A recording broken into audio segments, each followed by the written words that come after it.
A.R.T. by Charity Talla. Copyright 2025. All rights reserved.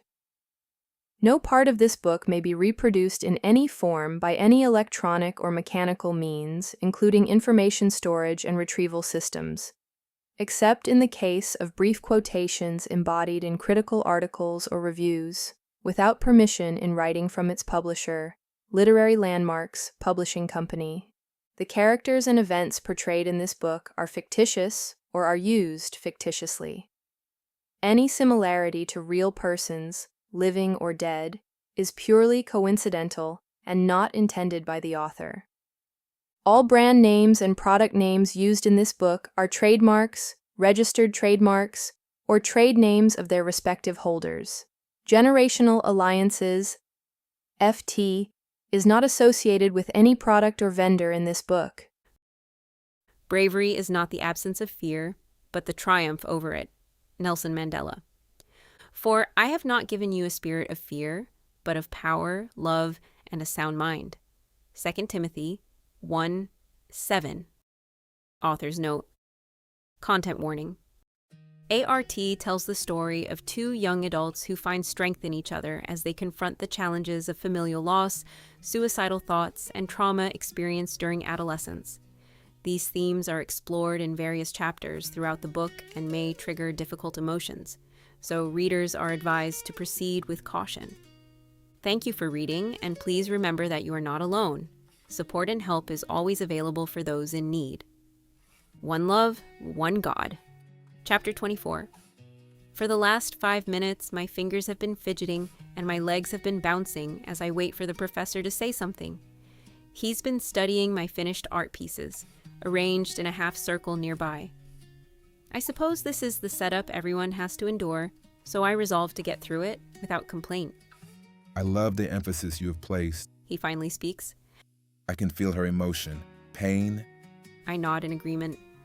Good detailing, He says, offering a small smile in my direction. However, I would have liked to see a bit more differentiation in emotions across each phase. He continues. That would have elevated this piece to a new level of precision. I agree, I reply honestly. Originally, I aimed to convey happiness, nervousness, sadness, and anger, but I sigh. It didn't turn out that way. I see. I know drawing facial expressions isn't your strong suit, but I commend you for taking on the challenge. I hope you'll practice it over the summer so you can gain more confidence, okay? I nod, avoiding eye contact because looking into his eyes only reminds me of everything I can't have anymore. We're not together, and we never will be again. No distractions. You promised yourself that. Anger. He steps closer to my art, and my jealousy flares at the sight of his finger lingering near his lips.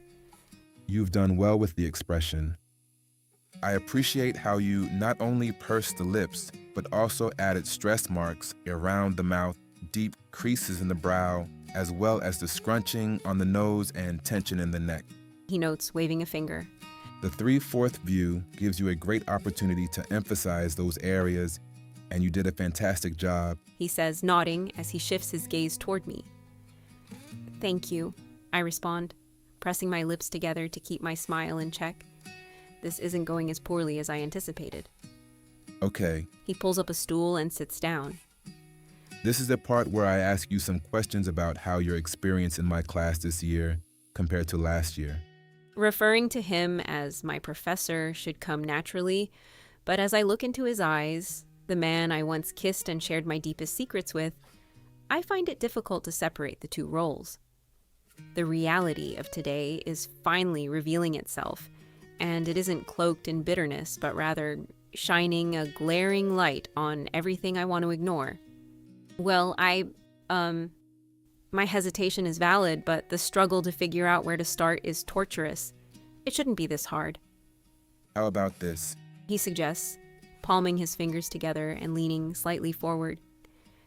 Did you find the advanced art class challenging, difficult to keep up with, or challenging in a way that pushed you to improve your skills?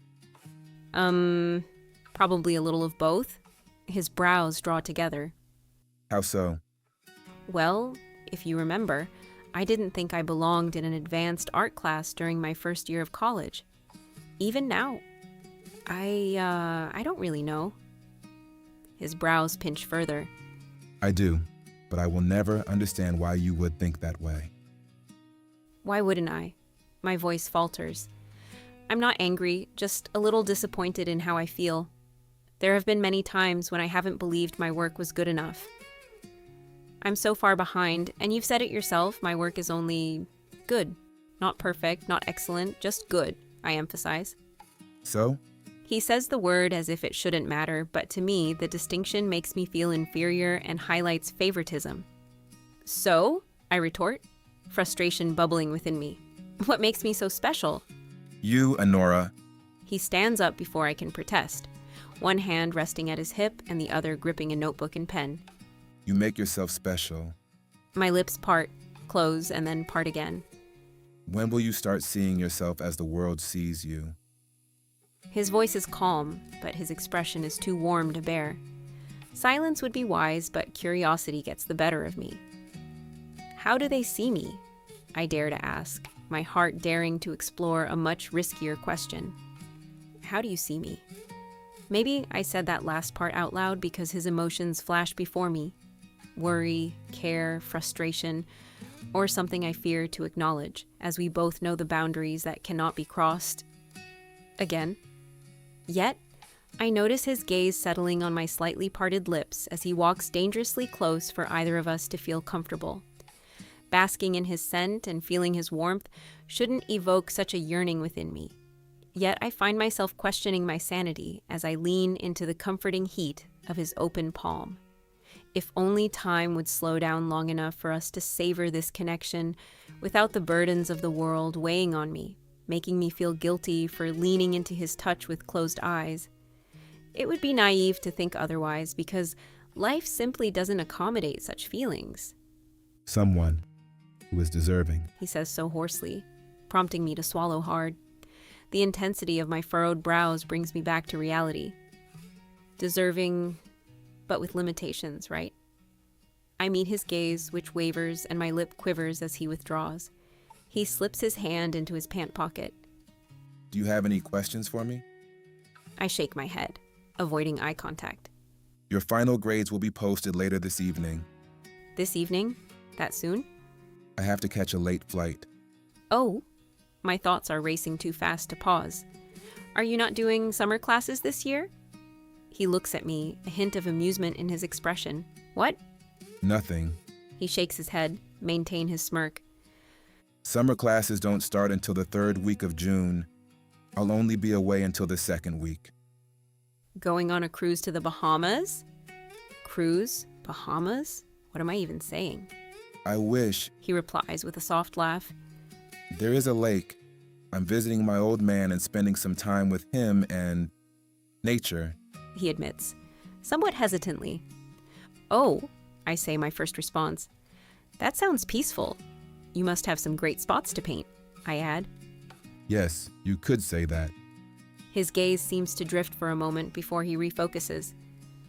What about you?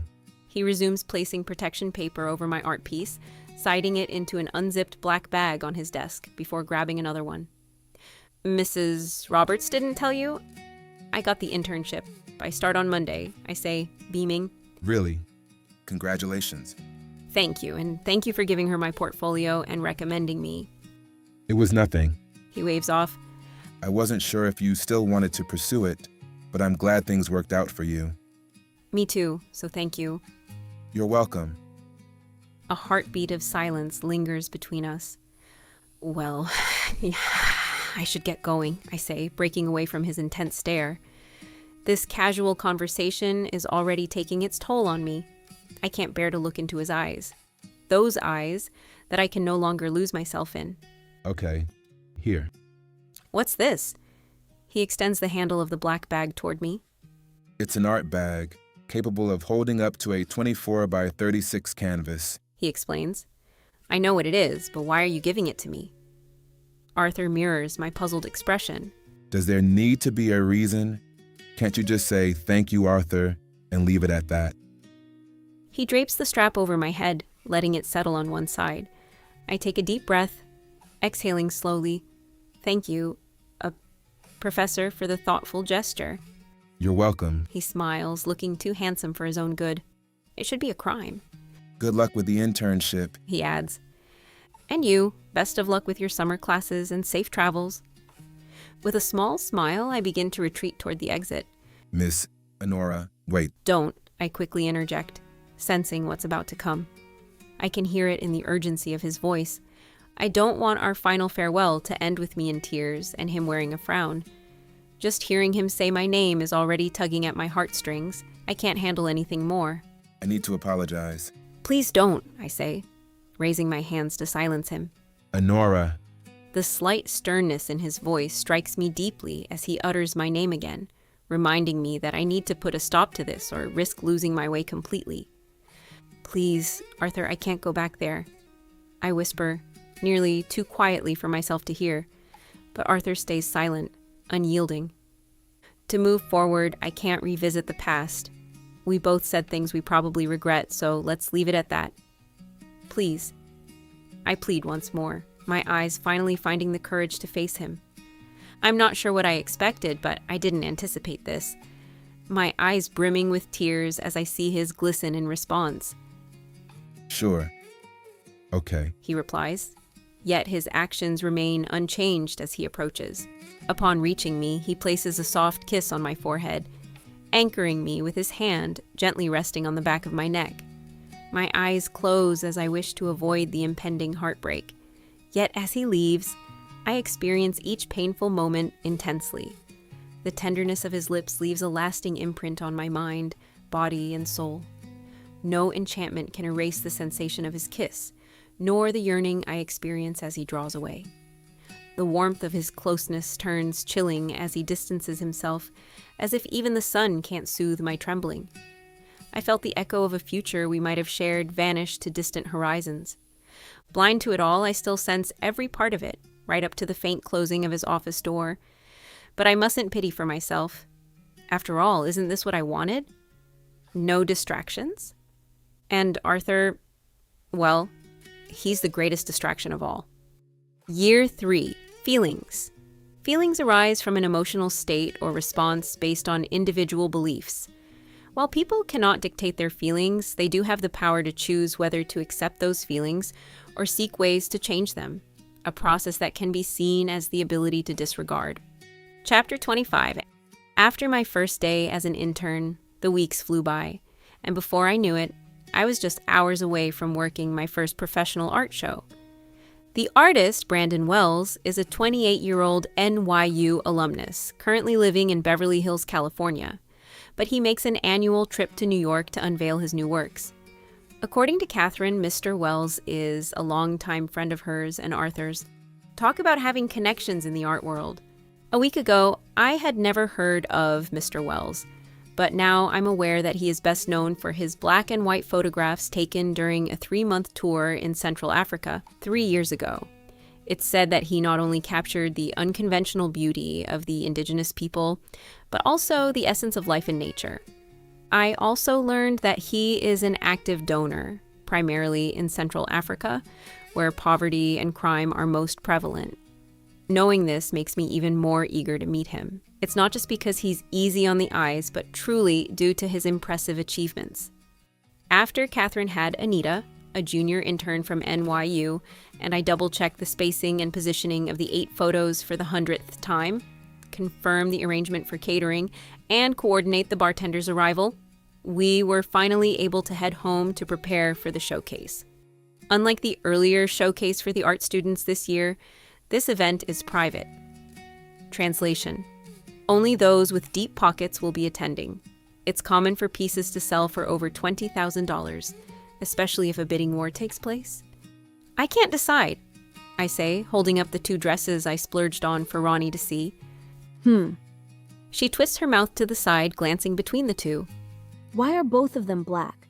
You'd stand out more if they had some color, especially now that you've dyed your hair. This way, you'll just look boring. She complains, waving her hand dismissively. Chuckling, I reply, it's a black and white tie event. And what's wrong with my hair being black? I think it looks healthier, especially when it's straightened. I had dyed my hair the weekend before starting my internship. Catherine didn't comment on my dark blue shade, but I needed a change. And black just feels professional, And who straightened your hair? I know you didn't. she says, mumbling the last part, but loud enough for me to catch. I went to a hairdresser 2 days ago on my day off. Hairdresser. What black-owned salon did you find because there are none near the school? Stop it, I warn, laughing. Ronnie giggles. There are some. She gives me a sideways glance. Okay, there was one, I admit. But her prices didn't fit my budget, so I went to this place called Curl & Co. Hair Salon off 127th and 59th Street. I wasn't sure about parking, so I took the bus, I say as I look through my jewelry for some suitable dangling earrings. Wait, you took the bus? Yes, why are you surprised? Trust. It's a proud surprise. I've lived in New York for over 10 years and have never set foot on one of those buses. But good for you. She teases. Whatever, Ronnie. Now, I lift the dresses again. Which one should I wear? The one on the right. She replies confidently. That was quick considering you were hesitant just a moment ago. Why this one? I ask, examining the dress in hand. Honestly, She says with a sigh. it will show the most skin. In that case, I set aside her choice. I'll wear this one. Come on, Anora. What if the professor shows up? I don't care, I reply playfully, grabbing my phone and heading to my closet. You have to look your best and show him what he's missing. She whines. Ronnie, I rest the phone against a pillow on my bed. For starters, I honestly don't care if the professor shows up. That's a lie. Secondly, if he does come, I definitely don't want him looking at me in any way. Also, a lie. Besides, I'm only there to work, not to socialize, so I'll just play it safe and wear the less revealing dress, okay? Ugh, you're no fun. She pouts, her attention shifting away from the camera. Ooh, I gotta go. Nate is here. She exclaims. Nate? Care to share? I raise an eyebrow. He's my summer bae. I'll tell you all about him another day. Have fun. Well, whatever you consider fun. Smooches. She says, blowing a kiss before ending the call after I say goodbye. I stare at the two dresses for a moment. Then with a heavy sigh, I pick up her choice. I'm probably going to regret this. Chapter 26. Arthur. I'm starting to think I prefer listening to my own thoughts over engaging in conversation with others. The energy spent on laughing and smiling feels like adding salt to boiling water. Changes happen, but consuming it would be disastrous. So why am I still here? Brandon, it's strange to think we once promised to be each other's best man, yet now I only trust him as far as I can throw him. However, his photography is undeniably impressive despite his lack of social grace. He flaunts his travels, drops names to seem well-connected, and constantly talks about his wealth. Who in Times Square cares? Thankfully, this event is winding down. I can't handle any more of his corny jokes or constant, "you know what I mean, Arthur," from his mouth. I owe Catherine, so when she calls, I come without question. But after 2.5 grueling hours, I'm considering this debt settled. We're about to announce last call if you want to head home. Do I look that uninterested? I ask, shifting sideways as Catherine approaches. You've been sitting alone for the past 30 minutes. I'd say you're quite over it. Although, I've deciphered your every expression over the past decade, so I do have an advantage. She chuckles, and I give her another uninterested look. At that moment, familiar laughter catches my attention, prompting me to find its source. She stayed in the back. I told her to mingle, but she insisted on just observing from a distance. Catherine says, using air quotes around observing. Anora should be coming out soon. She adds, leading me to adjust my demeanor.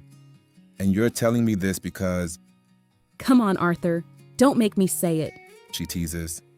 I stand and head toward the restroom, intending to dodge further scrutiny. Exiting the restroom, I have a single plan in mind. However, my only escape route is blocked by Catherine. Her husband, Mitch, nice guy, no complaints. Brandon, who's irritating, And Arthur, have you met? Brandon starts. Miss Thomas. My heart pounds with too much intent as I interrupt Brandon's pointless introduction. Thankfully, my voice remains steady. Her breathing is oddly quick for someone standing still. I silently reprimand myself for noticing as I try to ignore everything else. Professor. Her soft voice resonates through my ears while her dark brown eyes seem to look straight into my soul. She was lovely from afar, but up close. Her beauty knows no bounds, no. Perfect, you two know each other. Arthur. Brandon throws an arm around my neck, causing my jaw to clench. My man, tell this lovely young lady she has to join us tonight. My brows knit together. Who's going out? It's nearly 11 o'clock. We are. He gestures around the group. And hopefully Miss. Anora. Call me Anora. She smiles in my chest. No, stop looking. Yes. Brandon continues. I'm hoping Anora will join us too. He grins broadly, and I want nothing more than to take a swing at his overly perfect teeth. Oh, I don't know. It is pretty late. I nod in agreement. Nonsense. When I was in my early 20s... She's only 19, dimwit, I interject, my frustration evident, drawing raised eyebrows from Catherine and Mitch, but narrowed eyes and a tight-lipped look from Anora. 90? Brandon starts, but Anora cuts in. Actually, as of 2 days ago, I'm 21. 21? Why is she lying about her age? Music to my ears. Anora giggles, as if Brandon said something worthy of such a delightful reaction. A muscle in my jaw twitches. Let's make it a belated birthday outing, he suggests with too much enthusiasm. Besides, everything's on me. What do you say? Her mouth twists thoughtfully, and I try not to fixate on it as her eyes move from Brandon to me. Are you going? Of course he is, Brandon declares. I should be annoyed by his presumptuous response when I can clearly speak for myself, but right now, I'm trapped in my own thoughts. Beautiful. Although the word hardly captures it, she is too stunning for my eyes to freely gaze upon. Her milk chocolate skin glows like the sun kissing the horizon, inviting enough not only to notice but to appreciate such a divine scene. She's wearing a simple black dress that stops just above her knees, yet I cannot keep my gaze from tracing the outline of her collarbone, exposed despite her hair, usually a cascade of untamed curls, now sleek and straight. Hey, I swat at Brandon's fingers as he snaps them in front of my face. Can you answer her question already? Are you coming? One more innocent glance, and my mind is made up. Hell will freeze over before I leave her alone with Brandon. On second thought, maybe not even then. Chapter 27, Arthur. I arrived at the club even more irritated than before. Being the genius who took his motorcycle meant I came alone, while Catherine and Mitch rode together, and Anora chose to ride with Brandon alone. He's basically a stranger, yet she didn't hesitate to climb into his car, which was the first spark of my irritation. It intensified as I watched them enter the club, looking like some goddamn couple, his hand resting possessively on the small of her back. If looks could kill... Cool it, Romeo. Weren't you the one who let her go? Just shut up. I take a deep breath, knowing tonight is likely to be my personal hell, and for once, I really don't want to be right. It's only been an hour, 59 minutes, and 58 seconds spent convincing myself not to leave. First, the lights blinded me with their incessant flickering. Then the music blared for no good reason. I didn't bother trying to speak. It's not like anyone would hear me. Being in a private lounge provided decent seating, but the assigned dancer was one sway away from driving me up the wall. I get it, it's her job, but how many times does a guy have to say, no thank you, to a lap dance? Then there's Brandon, looking at Anora, smiling at her, talking to her, sitting far too close for my comfort. His hands always seemed to find an excuse to brush against her knee, her arm, or her lower back. At one point, I saw him running his fingers through her hair, and I nearly lost it. Anora isn't helping matters. She leans into him when he speaks, giggling at whatever he whispers in her ear, and maintaining eye contact far longer than necessary. Even her playful touches might be just that, playful, but to a man like Brandon, they could send dangerous signals. I've come to the conclusion that she's either trying to make me jealous or is just that naive. Because those touches, they're signals. Those giggles, they're signals. The lingering eye contact, signals. Look at them now on the dance floor. What is she doing? I stand up faster than my mind can talk me out of it. weaving through the throngs of people until I find Brandon dancing with some random girl. Where's Miss Thomas? Huh? I raise my voice to be heard over the music. Where's Anora? He pulls back slightly, his lips moving before he replies. Bathroom. Anora. Is everything moving in ultra slow motion, or is it just me? Anyway, what's up with Arthur? He's been acting like the annoying big brother I never asked for since we arrived. Annoying. At first, Brandon was a little intimidating with his striking looks and self-assuredness, but his relaxed demeanor quickly put me at ease and made conversations effortless. His naturally tan complexion highlights those dreamy blue eyes I've fallen for more than once. I'm even embarrassed to admit I've complimented those eyes one too many times. He told me they're inherited from his American Caucasian mother, while his height, 72 inches, comes from his Somali father. Then there's his physique. Broad shoulders and defined pecs are on full display in his fitted button-down shirt. He's slightly taller than Arthur, maybe by an inch, and his hair is groomed just short enough to require a brush every morning. His facial hair accentuates his oval jawline, making him look a bit older than 27, maybe in his early 30s, but it definitely suits him. Up until the dance floor, he's been nothing but a gentleman. However, I've had to remind him multiple times to watch his hands, and once he had the audacity to say that I was the one pressing against him. I'm dancing, not giving him permission to grope me. If I wanted to be groped, it wouldn't be on a dance floor, and it certainly wouldn't be by Brandon. I know his type, and I don't plan on being his next conquest. Besides, there's only one person I would allow to grope. No, what am I saying? I don't want him. After 3 fruity drinks, my priorities are still a mess. Annoying. Speaking of him, Mr. Grumpy, Arthur, he probably wouldn't even consider groping me if his life depended on it. He's too afraid someone might see. So why should I entertain the idea? All he's done since we got here is stare at me with those brooding, heart-pounding, stomach-fluttering eyes. There's a clear disappointment, yet somehow a longing lingers. Super annoying. He should have been the one sitting next to me, talking to me, seizing the opportunity to spend time together, but he barely utters 2 sentences and avoids any eye contact, isolating himself. Sulking.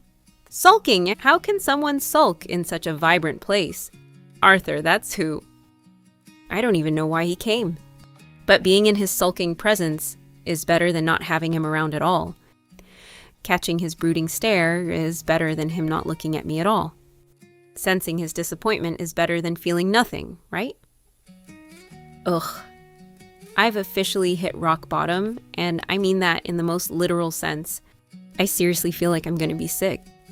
The relaxed feeling shrouding my thoughts starts to fade as reality comes back into focus. I want to join the others on the dance floor, but it might be wiser to return to the lounge. However, since heels aren't designed for unsteady legs, I'm not surprised when my footing slips and I stumble forward. Get your hands off! Anora, it's me. He lets go of my waist as I turn to face him. My vision, still adjusting from the bright bathroom lights to the flashing disco lights, isn't the most reliable, but his voice, I couldn't ignore it if I tried. Arthur, what are you doing outside the woman's bathroom? Waiting for you. What other reason would I have? He says smugly, prompting a cold stare from me. I imagine his expression mirrors mine. And yours, F. What? Either the music is too loud, or he spoke too softly, or maybe I'm losing my hearing. Whatever it is, I hope it's not the last. He grasps my hand and leads us further into the dim hallway, away from the crowd and my plan to sit down. Here, the music is no longer deafening, but Arthur steps close. Too close. My mind is already hazy. I don't need his proximity to further cloud my judgment. You seem very comfortable. Enjoying yourself? His words aren't meant for light conversation. I'm certain of that, given his brooding expression and tight-lipped demeanor. Actually, I am, I reply, smiling proudly and imagining his brooding expression deepening, if that's possible. Leaning against the wall, I take another jab at his ego. I should thank Brandon for keeping me entertained. For a moment, I thought I'd be the fifth wheel, But you've happily taken on that role, I add playfully. Entertained? He says with disdain. You should be mindful of your actions. He's not the type to give without expecting something in return. I roll my eyes. I'm just being friendly, Arthur. You should try it. Say whatever you want, He dismisses my suggestion. but you need to be more aware of your body language. Arthur, what are you babbling about? Your body language, Anora, it attracts and holds a person's attention, signaling desire without words. Why so serious? I want to say. A laugh bubbles up, but I hold it back. Well, since you're the expert. He scoffs, and I invade his space, trailing a finger down the center of his shirt. What's my body been saying? To Brandon, that is? He halts my hand before releasing it. That you want to sleep with him. Laughing, I reply, and that's a bad thing? You shouldn't joke about things you don't understand. His voice filling the space between us. Plain childish, always trying to piss me off. He mutters. His words sting, and I retaliate. And that's a bad thing? You want to piss me off? His voice closes in, anger leading. No! I shout back. I want you to... I bite my lip, wishing for distraction, wondering why I still want him. Just forget it. Anora, wait. Why should I? Will you stop? Don't touch me! My back presses against the wall as he cages me with his arms, and he has the audacity to call me childish. Is this how it's going to be? Is this... I scoff. This does not exist, Arthur, remember? I wipe my cheeks, but tears quickly replace the ones I remove. Don't. His hand retracts after grazing my skin. I'm sorry. Whatever I did or didn't do, I'm sorry. His words should convey sincerity, but none is found in my tightly pressed lips and furrowed brows. My emotions do not revolve around you. I refuse to acknowledge it. Let me pass. It's not what I meant. I look away, crossing my arms. You're upset, and I can't stand it if I'm the cause. There's nothing for you to worry about. I snap. My feelings are no longer your concern, so let me pass. I push past him as he starts to step back. I make my way toward the crowd, hoping their blissful chaos will swallow me and offer some clarity on why I continue allowing him to affect me, and why I still hope he'll stop worrying about others' opinions. Numb and dazed, I sway to a halt and catch glimpses of the world continuing without me. I want to cry, but I close my eyes, wishing to never feel again. But the art of suppressing feelings must be a fool's errand, especially when those feelings have already taken root. A hand trailing around my waist should have startled me, but it's overpowered by the unexpected tenderness, driving me to madness. I must be crazy to find comfort in someone who doesn't want me. I must be insane to feel secure in the presence of someone who wishes to keep me at arm's length, and I must be out of my mind to gasp at the desperate sound of my name carried on the whisper of the wind. All my senses come to a startling halt when my arms envelop my keeper's. Initially, it doesn't feel real. Fear surges at the thought that I might be imagining the warmth of his embrace. But as he tightens his hold and his face nestles against mine, I realize this moment is tangible. Why do you always assume I don't care? His voice is gentle, far too tender for my heart to accept that the words we share should mean nothing to us. It's as if we've been longing to hear them for far too long. When he finally releases me, I turn to confront what I imagine is a troubled expression on his face. Your care has limitations. Unlike mine, I say, holding his gaze long enough to notice a flicker of change in his eyes. I care more than you know, Anora. He speaks as softly as I did, making me wonder if he genuinely wants me to hear him. But I say nothing further. I simply close my eyes and let the soft music surround my swirling thoughts. Without warning, I find myself within the warmth of his embrace, inhaling his distinctive scent and melting deeper into his chest. Reality feels distant as we begin to sway to the soft instrumental melody playing from the speakers. Even the flashing lights dim into a more romantic ambiance. It feels like a dream. Us, close together, indifferent to who is watching. But it's not enough. I want more. I need to feel more of him.